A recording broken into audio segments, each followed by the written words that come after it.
in a deficit. Yeah.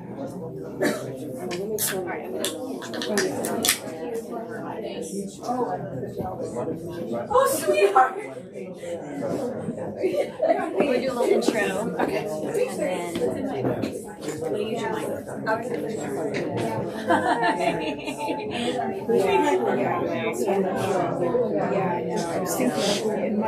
Thank you everyone for coming to Flyleaf this evening for our special event. I'm Maggie, the events manager here. Thanks for coming and supporting your local independent bookstore. Your attendance and book purchases allow us to do programs such as this one, so keep supporting your local indie. It's very crucial. This afternoon, we're looking forward to welcoming Lauren Christensen and Jill McCorkle to discuss Lauren's new memoir, FIRSTBORN. Lauren Christensen is an editor of the New York Times Book Review. She lives in Brooklyn with her husband and son. Award-winning author Jill McCorkle's most recent book is the excellent collection of stories called Old Crimes. She was recently inducted into the North Carolina Literary Hall of Fame and is taught at Harvard, among many other esteemed institutions, and she is core faculty in the Bennington Writing Seminars. We hope you enjoy the event. Thank you again. Remember to get your copies of FIRSTBORN and Old Crimes up at the front after reading if you haven't already. Thank you.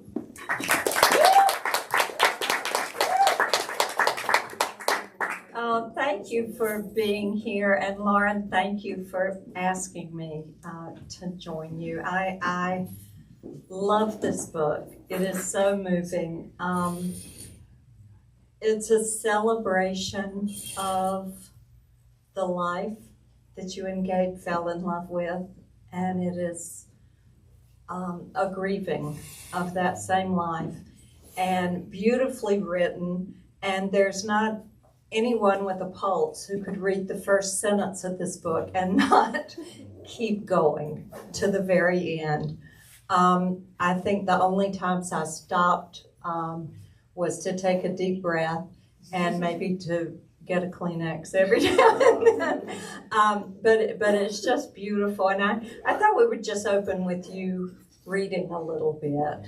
And, thank you. And thank you all for being here. Can I borrow your book?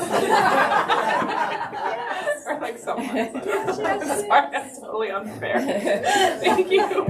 Do you not have one of your own? No, they didn't give me one.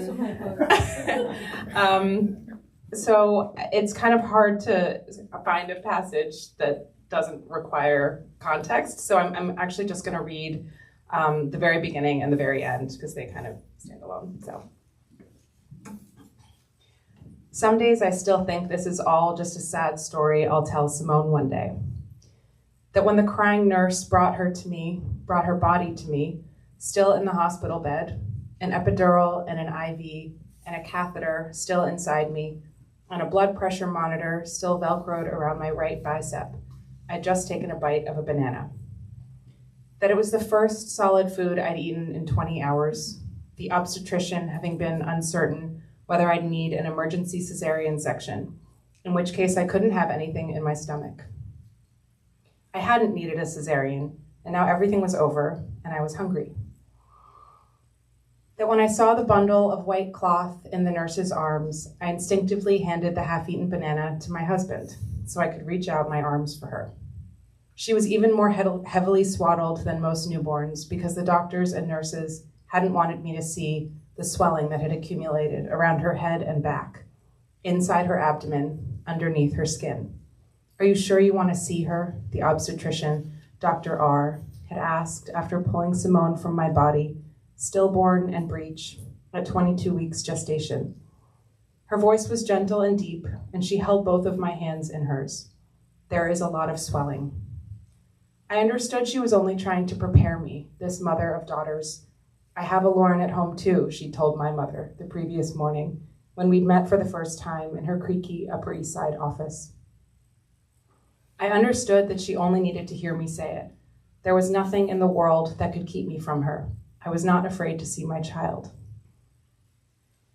It was just like everyone had said it would be, and it was nothing like that. Seeing her face, the only part of her I could see, underneath a white cotton hat with a little pom-pom on it, an impossibly small hat that was so big on her it threatened to swallow her whole head, felt like coming home to a loved one after a long trip, lonely and exhausting, somewhere far away. Oh, it's you. Of course, her face was familiar in a more literal sense, too. The wide, high brow bones, the soft lips upturned slightly at the edges, the angular little nose. She looked entirely and miraculously like her dad. I kissed her forehead and cheek, put my nose to her skin, and breathed her in. She smelled, perhaps unsurprisingly, like me. She felt weightless in my arms. Her little hospital bracelet read, 1 pound, 2 ounces, 30 centimeters. And I imagined continuing to carry her around with me, physically, I mean, for the rest of my life. To work, to dinner with my friends, to weddings and vacations and funerals, and the grocery store and my deathbed. I could do it, I thought. It would take no effort at all. I passed her to Gabe, and he walked around the room staring at her, bouncing her a little as if she needed soothing, as if she needed anything at all from us now. She looked even smaller against his chest, a tiny, endangered bird he'd found and rescued, cradling her until he returned her safely to the nest. You are still warm, I'll tell her one day.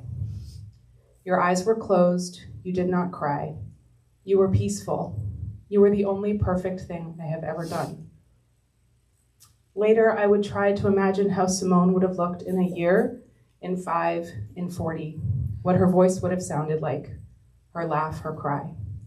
But in those few moments I had with her, I took her in just as she was. Her father and I passed her gently between us, again and again, not just smiling, but beaming. One more time, I just want to hold her one more time, we said, until the nurse took her away and our arms were empty. Somehow this memory is still the happiest of my life. I will never get to tell Simone this story. The person I most need to hear it never will. It is an intolerable reality that I have outlived my only child.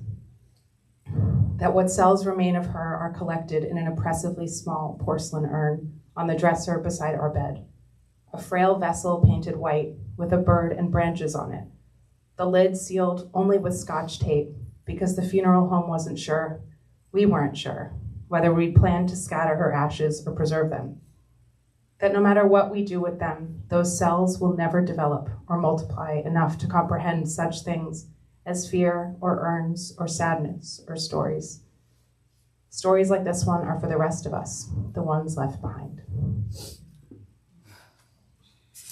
So then a bunch of stuff happens. So cute. But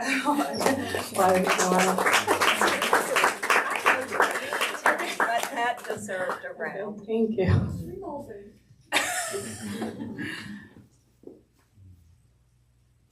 Okay.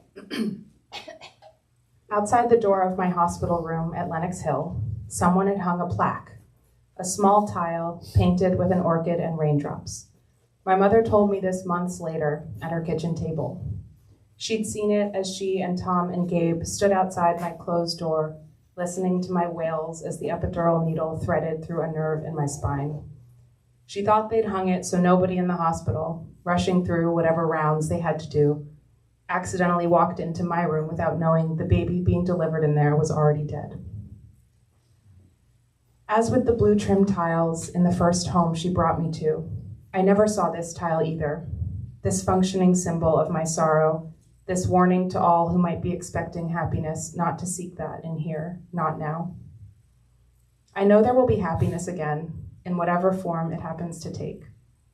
In the beginning of my life without Simone, when I stopped bleeding, when all that was physically left of my pregnancy was a vicious pain in my lower back that signaled the lingering obliteration of my abdominal wall. I felt something like survivor's guilt. How had I managed to survive intact when this body who had been not just part of me, but all of me, my whole future, was in ashes?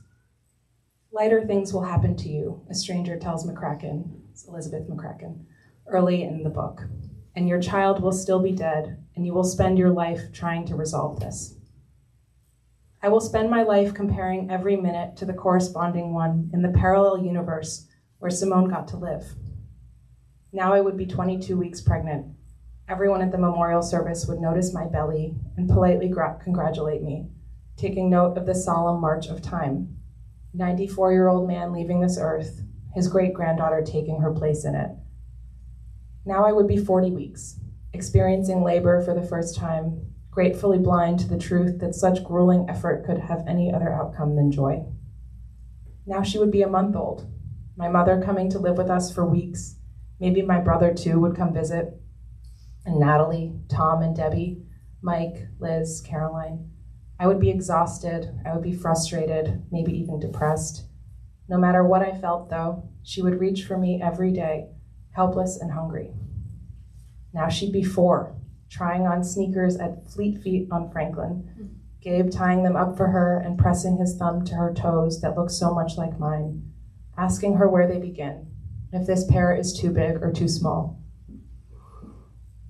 Now she'd be 11 or 13 or 20, telling me all the ways in which I am lame, in which I've hurt her, all the times I have not shown up for her as she needed me to.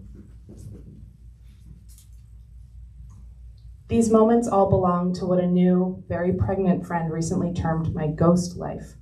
It's not that it never got to happen or that I'd imagined it in my head. It was realer than anything I've ever experienced, and then it died. A lot of things happen to the living, and this is just one of them. Nothing good came out of it, and it didn't happen for any reason. The world does not care what we think about it. By the luck of the draw, I get to keep living. And I know better than to say that's not a miracle. More things will happen to me before I die, and some of them will even be good. None of them will be her. I'm not sure if Simone can hear me, where she is right now, where Gong Gong is, where I will go when I die, if all of these are somehow the same place together. But still, when I see the little sliver of light on my bedroom wall, I feel her there, her little hand, fingers clenching and extending, her fierce grip telling me it's okay, I'm okay.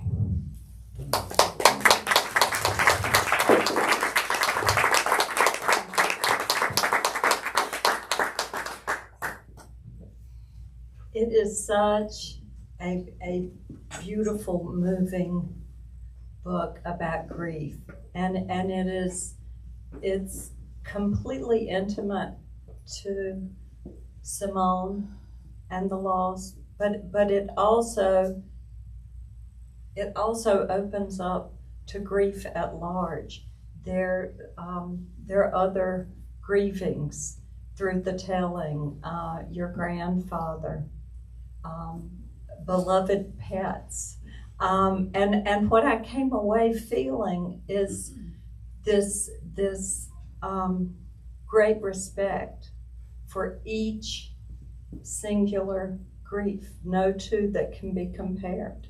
You know, you captured this universal sense of grief, but you also make it so clear that you can't compare or weigh what it feels like, you know. And I think a lot of times when something like this happens, and many of us are guilty of those words that the young mother does not want to hear, or whoever is in the process of grieving, and people often say words intended to comfort, but they're not the right words to comfort, because it feels it almost takes away from the love and the respect for this particular life. And I just felt you did an incredible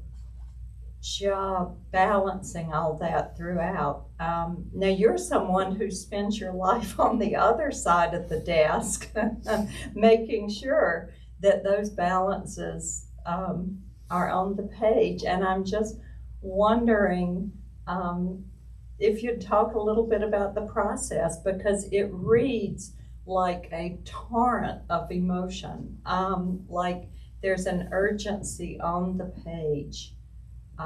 It was clear it just had to come out, but it came out in such a way that opens the stage to the universal as well as this intimate story. Thank you so much. Yeah, I think when you ask about the process, I mean, it happened really immediately. This was something I started writing, hours after we got home from the hospital. Not, I guess, obviously as a book, but just it was kind of all I could think about and do. And fortunately, I had 6 weeks off from work, I think it was. And so, I was just here. I was mostly at Gray Squirrel, just crying, writing. I'm sure these people were like, what is her problem? But it did definitely feel like, a lot of people have asked me, is it cathartic? That's not how I would describe it. It just was all I could do. It wasn't like it helped or like, changed how I felt. It was all I could do.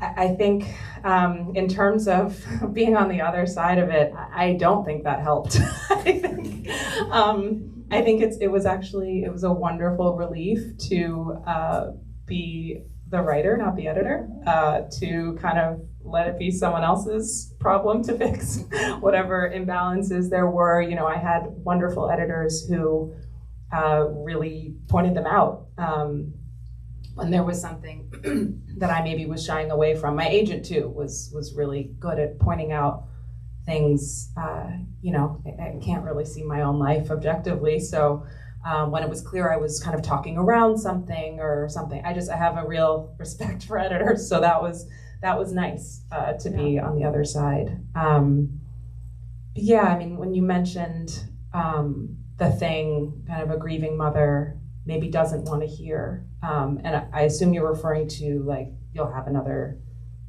or try again, or Yes. which I did hear a lot, and that is in the book.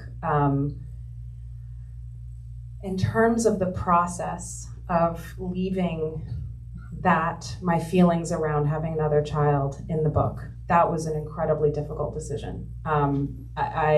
So in the book, I wrote that, person after person was saying, you'll have another child, try again, this isn't the end of your motherhood, like keep trying. And I just was so, not angry, but I was just so confused at what they meant. Like, okay, another child? Like that's how is that relevant to what's happening here? I just, why would I want to do that? That child won't be Simone. Now, of course, a couple of years later, I do have another child. And so even remembering myself saying that is very painful.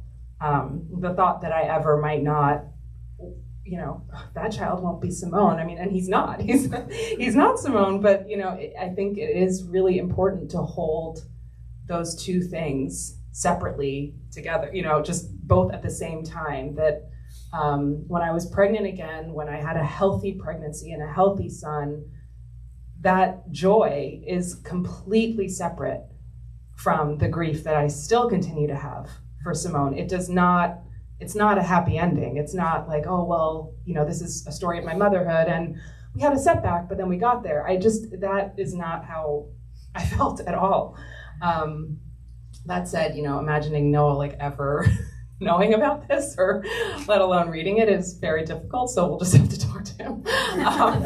But yeah, I think there was something really important to me in the editing process of just preserving that immediacy of exactly what that felt like to be in the middle of the grief that you're talking about, which is something that I hadn't really felt, honestly, in my life to that degree. I hadn't been in that kind of all-consuming, kind of indulgent, like purely sad grief. And I just wanted to kind of write down what it felt like to remember. Well, and it's also, is the grief in the moment for this life, but it's what you just read that, it's such a beautiful passage, is the grief of the imagined life years into the future. And you say it so beautifully, when you sort of put the timelines together, that you'll always be thinking of where she would fit on this family timeline.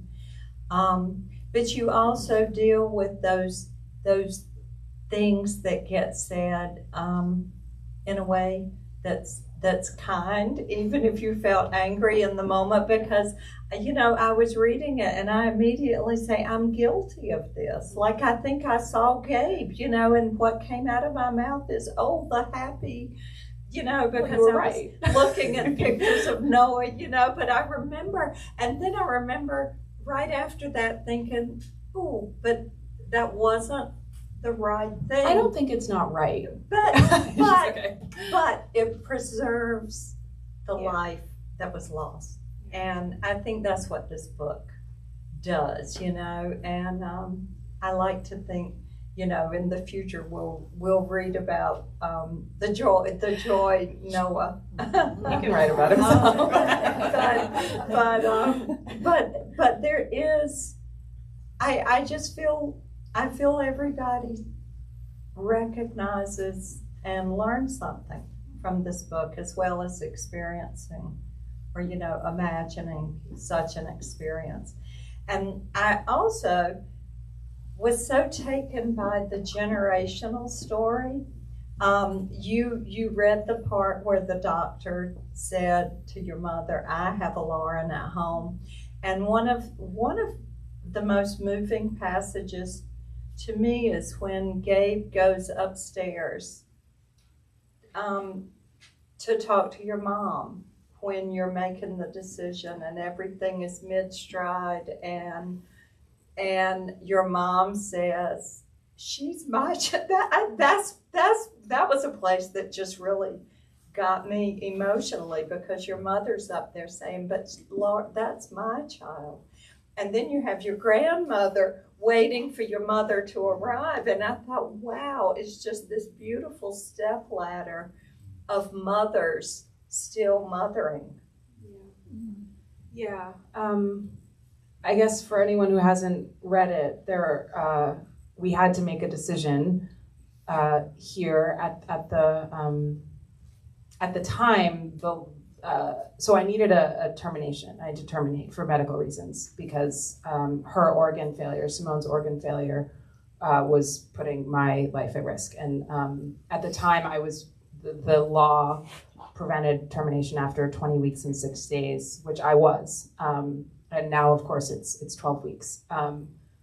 But so we had to decide whether to leave the state. And I mean, in that moment, I was very much like, termination? What are you talking about? I mean, that's the last thing I would ever do. And I had this kind of delusional thought that I could die and she could live. And that was just very clearly not the case. And it was my mother and my grandmother who really had to kind of knock that sense into me. And yeah, what you're talking about is my mom just saying, what, my daughter could die, that kind of, that really intense conflict for her, just that wrenching, decision. Yeah, because you never stop being. Yeah, of course. And then your grandmother on the phone. Yeah. Really. Text. And your grandmother she's a force. Yeah. Of course, Yeah. She's in her 90s and she's texting all day, and she texted me this really amazing message that I still look at. I screenshotted it. It's like, your mother tells me you're trying to make a decision. This is not really a decision. The choice is between Simone dying and both of you dying. That's not a choice at all. By the way, please lend your mother a jacket. She left New York without one, and I think she's going to be cold. It just is exactly her. It's exactly what you're saying. You can't, my mom is mid-60s. My grandmother is still, she cannot stop that instinct. And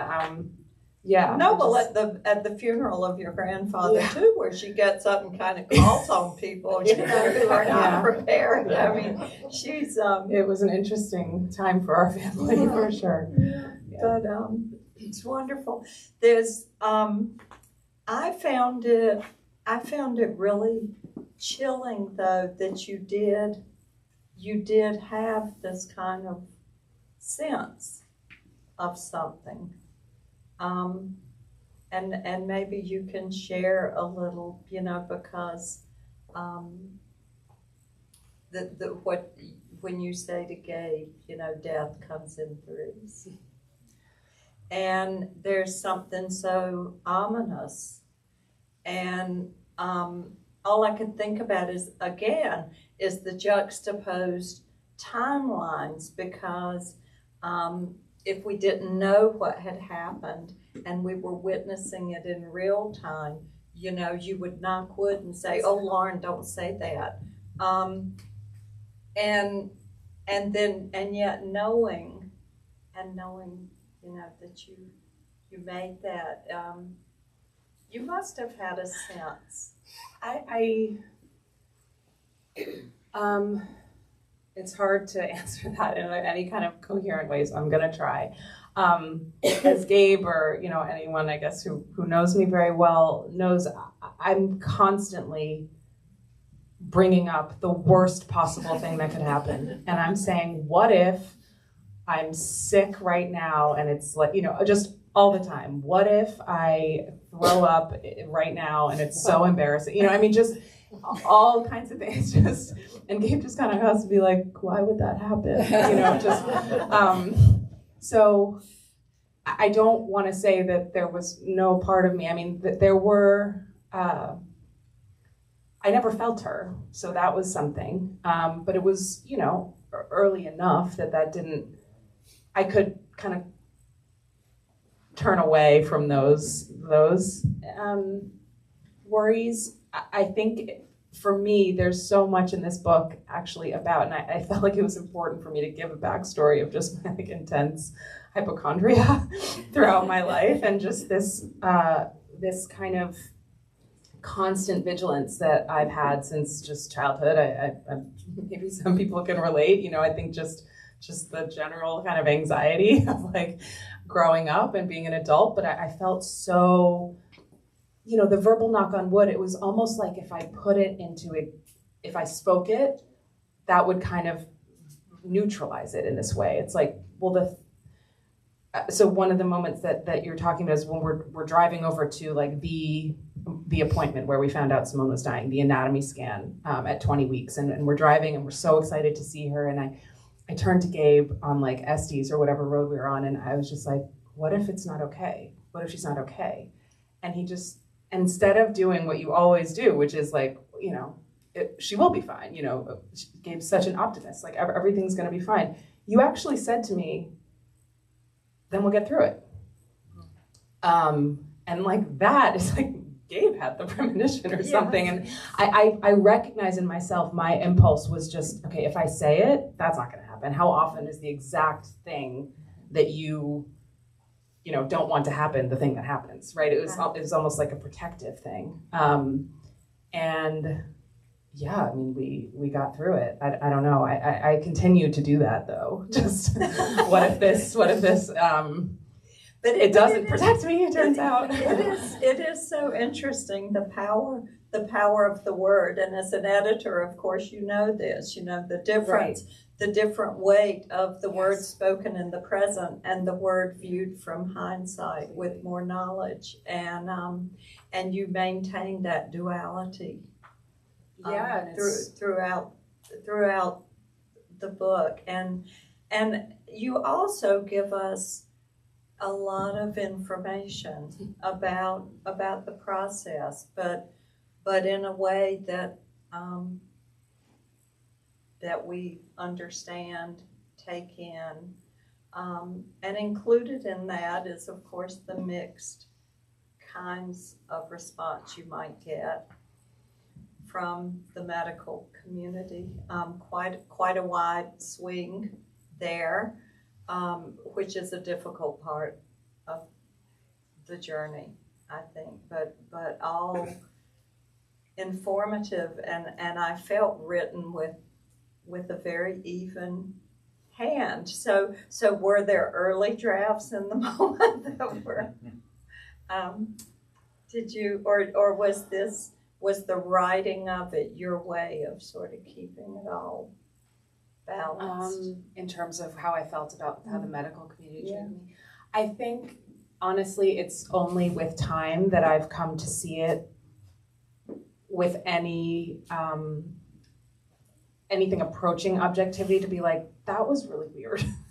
that I didn't even get the right genetic information when I asked for it. They're just little details that just aren't the way my subsequent pregnancy is gone. Just, and I'm not angry or anything. I think it's just in that moment, not at all. I mean, even as it was happening, even in the immediate aftermath when I was writing this book, there was no resentment, honestly, to the medical community. Even the doctors who just couldn't treat me. Like when we came back from New York and I had a follow-up kind of exam from my obstetrician here, just to make sure everything was okay, she just broke. It was actually my midwife, who I write about a lot in this book, and she just looked at me and Gabe and started crying. She's like, you were my patient and I couldn't take care of you. Like, I can't express to you how it just feels so horrible and I'm so sorry. And when I think about that, it's not her fault, Right.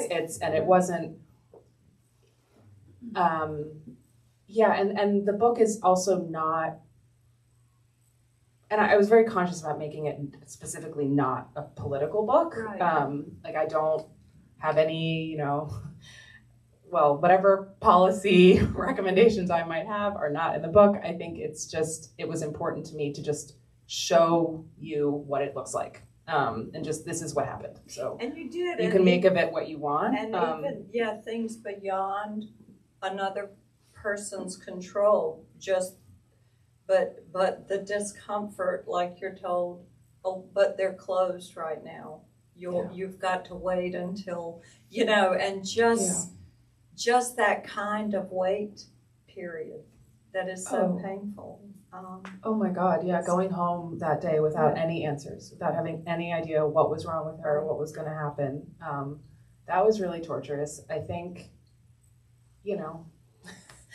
doctors are people. Like, these are just institutions. There's a point where Duke is going to refer me to Mount Sinai in New York. They were like, well, we've sent people to Virginia, we've sent people to DC, and my mom's in the room and she's like, well, she's coming to New York, and how many patients they're seeing have such deep ties to another state where it was perfectly legal, and all my doctors were still in New York. I just moved here, so it was very easy for me to just make arrangements. But so they said they were going to refer me to Mount Sinai, and I guess that was on a Friday afternoon by the time I kind of came to the decision. And then, a couple days roll around and I have not heard from Mount Sinai. I still have not heard from Mount Sinai. So I think it's one of those instances where it's like, just bureaucratic. Like, Yes. at the point in which you're a document in a fax machine, you're nobody's problem, So thankfully, I was, 33 years old, had a wonderful gynecologist in New York who gave me an obstetrician in New York and, she was like, this is your guy. It happened. Like, I just made some calls. And what if I didn't have that ability? What if I'd been 23 and not 33 and completely emotionally incapable of getting it together and making a plan? Yes, of course that has occurred to me. And I got to go home holding my mother's hand on the plane, sleep in my childhood bedroom, and it was still the most horrific experience, but it was more comfortable for me than it could have been for basically anyone. And so of course I'm very aware of that, and it's a big reason that I wrote this. I also, and I hope I'm going to say this in a way that sounds right, because you talk a lot about your own experience, earlier in life with anxiety and dealing with your parents' divorce and coming through all that. And I just really feel that you're going through this terribly difficult time and getting stronger, by the page, such that I felt like the young woman you paint early on is way in the rear view, when you and Gabe are in that room with her. And I don't know. That's just my observation. Yeah, So I wonder, I guess in my mind, it's like I had to kind of have done that growing up in order to handle this, but maybe I mean, I don't know. It's hard for me to think that the experience really changed me, but maybe it did. Maybe I just can't see that. Or maybe there's just this strength that comes out in such a moment. I don't know. You just don't have a choice. No, exactly. You know? But I think what you say so beautifully is it is the power of love as much as the power of grief. Oh, it was such a gift. I mean, my grandfather happened to die a few weeks before Simone, and obviously that was not a gift, but he was 94. It was an extremely kind of natural, beautiful end to a life. But because he had just died, my whole family was together, for his memorial service. My aunts and uncles, cousins from California, just my brother, my mom, everyone was together in this weird hotel in Boston, and it just was it was just exactly what I needed.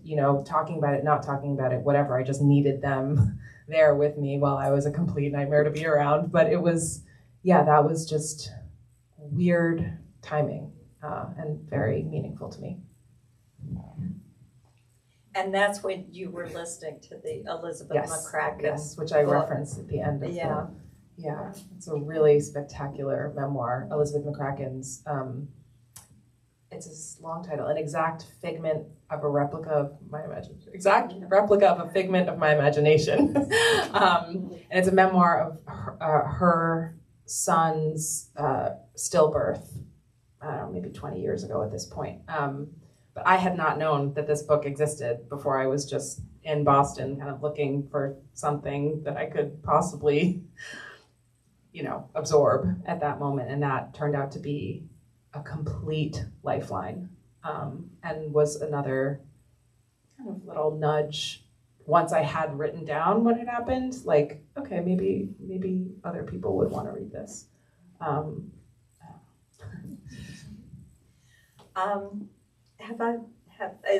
Are there things you want to talk about I have not mentioned? I also, there may be questions in the audience. I'm happy to take whatever questions. I feel like you've covered a lot. Or if you wanted to read again, are there questions? Yeah, I'm interested in addition to Elizabeth Kraken and her story. What else brought you comfort through those days? In terms of, oh my God, what brought me comfort? Honestly, this really stupid podcast. Remember we were talking about it? I actually don't even really recommend it to anyone. But these two silly comedians who have this completely premiseless podcast that is about absolutely nothing, and it's completely saved me. I mean, I was listening to this inane podcast doing jigsaw puzzles. Is that it's like the lamest answer, but that when I wasn't writing this, and in the process when we were both on leave from work, and we went to Sarah P. Duke when the cherry blossoms were out. That was really nice. I mean, but in the down moments, to stop myself from thinking, I listened to a ridiculous podcast. Two people I'd actually never heard of. I don't even know how I found it, and now I go to their shows all the time. But no one wants to go with me because they're like, this is objectively not funny. It's called, I don't even want to tell you, it's called, they're so random. It's called Exploration Live, and they're just these two Brooklyn alt comedians. I don't know what to tell you. It just helped. Right. It was about nothing, and that's what I needed. So. That's great. Yes. Well, bravo. Thank you. No, I love you. But I'm just curious because, I know you talk to other people that I know as well that had not similar, but similar. And now I wonder, what would you say if somebody came to you fresh? You know, what other than podcasts and puzzles? I don't think I would say, but I would not recommend it. But you might though, to just say whatever. But I'm curious, just because the population I work with too. But what would you say? The grace you gave yourself was lovely, but also, and it's weird to say what comfort you took, but what would you recommend, or what would you share if somebody came to you, like Holly, or somebody? Yeah, I think what I really needed to hear and did hear from some people that was very helpful was just like, there's nothing you should or shouldn't do right now. There's nothing you should say, you should not say, you should go and do. I mean, it just complete freedom to just like feel what you're feeling. And that's a little trite, I guess. I don't know. But I think I think some people try to give advice to both of us, but I'll just speak for myself. This will really help. Go see this grief therapist. Go do this. Obviously there were counselors at the hospital who were kind of starting me on whatever. And I think it all felt like pressure.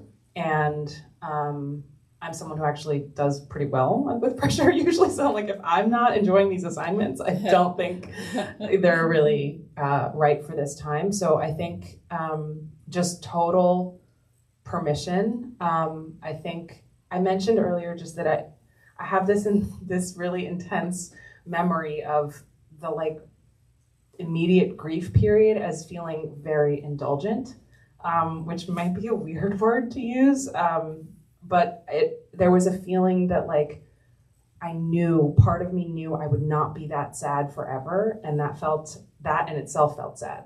Like I almost didn't want to stop grieving because that felt like a loss. Like so I think just being allowed to kind of like, give into it, just be in that was really helpful. And why it's such a gift that my job let me just do that for 6 weeks. And obviously not everyone has that opportunity, but that is what I would say, that just honestly, whatever feels good, or not good, don't feel good, just. Well, yeah. Yeah. I don't think it's indulgent. It just feels so unfamiliarly. Yeah. Just like, you're right. Whatever. When have I done this? Nothing matters. Yeah. I feel like I kept saying that. Nothing matters, I think it's actually really smart. And it is kind of true all the time, right? Like, well, right. Yeah. Anyway. That's smart. Yes. This is going to sound really Spock-like after everything that has happened here. But for me, it's impossible to ignore the political components of it. Because it was a huge part of all the decisions that you had to make. And, how can you, I don't know what your feelings are about it. Well, I do know what your feelings are about it, but it's not a big part of the book itself. You're just sharing this experience. Yeah. But now that this is you outside of the book, what is that about? How do you handle that? Thankfully, I've only done 2 events. This is my second and final event, and and I think I was kind of bracing myself before publication for negative or just people who really disagreed with what I did, because I disagree with it. I wish I had not had to terminate this pregnancy. I think every day about what would have happened if I hadn't. It's magical thinking. But stepping out of my own feelings about my own termination. Yeah, it's really, I mean, it's so hard to be back here because, you know, just seeing all of these faces. We're literally staying at an Airbnb next door to our old house, which is, it's very trippy. And, you know, the ghost life, like, it's here, you know, we really, in all likelihood, would not have left.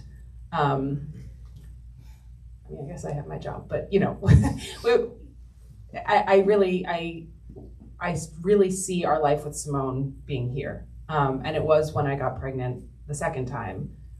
And by then, the law had changed to 12 weeks that I mean, the fear, it was too much. And so, is that a political feeling? I don't know. It's so hard. I didn't think about it that way. It was just like, that's the law and this is my feeling, and okay, so what is the best way to do this? And it was really only later, you know, that I was able to look back and think about how truly dangerous, obviously, it is for people who are still languishing in the Mount Sinai fax machine or something. You know, every day, you know, we're taking my blood pressure, you know, every day it's like, does she have Mirror syndrome yet? Is preeclampsia happening yet? You know, it just, every day matters. And so, yeah, I don't know what to say. It's terrifying. And, you know, I have friends who've been pregnant here since and told me that there was something about when they do a genetic test, if there is an abnormality detected, you then cannot terminate. They track you. Yeah, and so it's just a deep fear for anyone who's like, you know, able to get pregnant. Honestly, it's just like deeply, or love someone who is. It's just it's objectively dangerous. So that's how I feel. Well, yeah. Maybe there's a future essay that you will take on that is of a very different tone. I mean, fired. I don't know that I'm allowed to do that. I had the same thought reading, but I also saw this book as such a kind of gift to Simone, and it felt removed from what we all feel and what the tone becomes when it's political. Though, I mean, I'm with you. I get the question, but you know, whether you write that essay in the future or not, what you've just expressed is quite clear and important, and we all wanted you guys to stay. Yeah. I mean, I think the politics are all over us too. You know, the loss. I think you've done your part. But enough about us. well, I guess I'll just say really quickly, like, the book I would write now would look extremely different from the book that I wrote then. And I think it would have just more it's not hindsight, bird's eye view, you know, just step back and like, what happened? What was that? I wasn't really examining it that way at the time. There wasn't space. It wasn't relevant to me. I didn't care why, you know, or who I should be mad at. It was just... Well, what is so powerful is to hear you imagine all those women lost in the fax machine waiting, and women who are in this state who don't have a doctor in another state or family in another state and resources to take them elsewhere. So even just the sentence you just spoke reveals so much about what stands to harm so many people. And thank goodness your little grandmother did jump on her text and, get you. She's not messing around.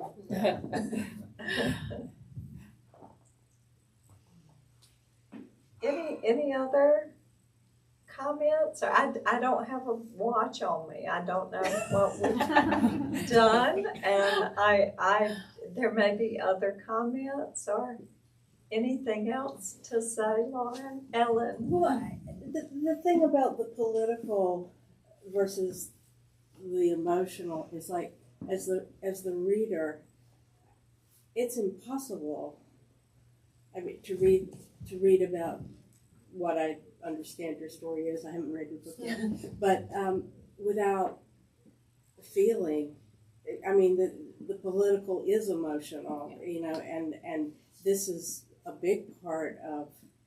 There's sadness there, but it doesn't come without outrage. I mean, you just got to feel the outrage of your situation, and I think that you were very busy dealing with the emotional, the grief. As a reader, I think I'd be very outraged by why you were put into a position where you had to go somewhere else and then ultimately move because of your bad feelings for the old North State. I mean, it's just, it's that's a real component, I think, of this for me as knowing your story and being a reader. And publishing it as a political act in itself is what I was going to say. And I think that for every person who's told me that this doesn't happen, right? That there's always an exception. Right. You stand as an example that despite every advantage, it happens. Right. And there is no exception, and that's here. Yeah, I but think yet it doesn't. And to me, in like the time since you've gone through this, it's been important to say, I have a friend who has gone through this, and you're going to read her book because you're going to hear about it from me. And that's so you don't need to be you don't need to be polemical in the way that you wrote this book. Because that publication itself is on its own. Yeah. Well said. I have also said that to many people. I know someone. Well, that's important because I think people love to turn it on, some kind of vagary, and it's not. Yes. Well, exactly, because and something that hasn't been mentioned for anyone who hasn't read it is that there is an exception, right? I mean, and my mother asked, she said, well, her life is in danger, so isn't that an exception? And the doctors just said, she has to be actively in preeclampsia. Right. Like she has to be basically having a stroke. Mm-hmm. Yeah. Otherwise, if there's any uncertainty, they lose their license. Right. So if there was that little nuance and, the ability, I didn't have the ability to ask that question. My mother was there. My father-in-law cardiologist was there helping us, ask, know what to ask this medical, I had no idea. I didn't want to terminate this pregnancy. So just those fine print details that you're like, people don't know this, it sounds nice. The exceptions are made in the case of saving the life of a mother. It sounds really nice, but in practice, it just doesn't look like that. Well, Lauren, thank you. And thanks for Thank you, Bill. And just know that when you start reading, make sure you've left enough time because you won't stop. Thank you. Well,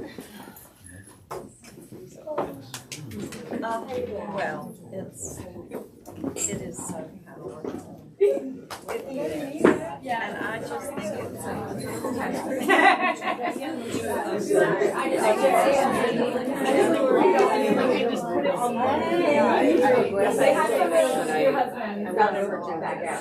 and she does.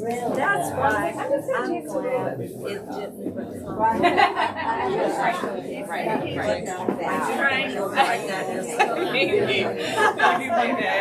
didn't. I'm seeing Tom and I have to go back.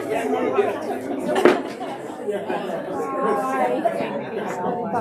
I love it. Yeah. Thank you for Thank you. My daughter, not she learned at 18 weeks, and she was still within